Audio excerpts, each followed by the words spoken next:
काय डोकी चालतात हो तुमची. कोणाचं काय कुठे खोदून काढायचं, किती लक्ष असतं म्हणजे. हो, आणि किती निरर्थक लक्ष असतं म्हणजे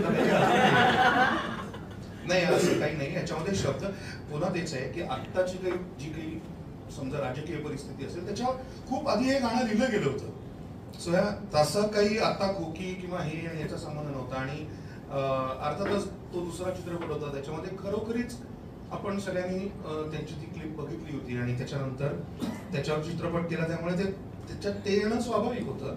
पण आत्ताच्या, तसं मगाशी पण कोणीतरी तुम्ही विचारलात की खोकी किंवा हे, तर असं मला वाटत नाही. मला खरं परिस्थिती माहित नाही, पण म्हणून काहीतरी त्याचा काहीतरी उपयोग करून घ्यायचा म्हणून चित्रपटात अशा पद्धतीचे शब्द वापरून गाणं लिहायचं अशी आयडिया नक्की नसावी, अजिबातच नाही. म्हणजे आता छोटंसं उदाहरण म्हणून की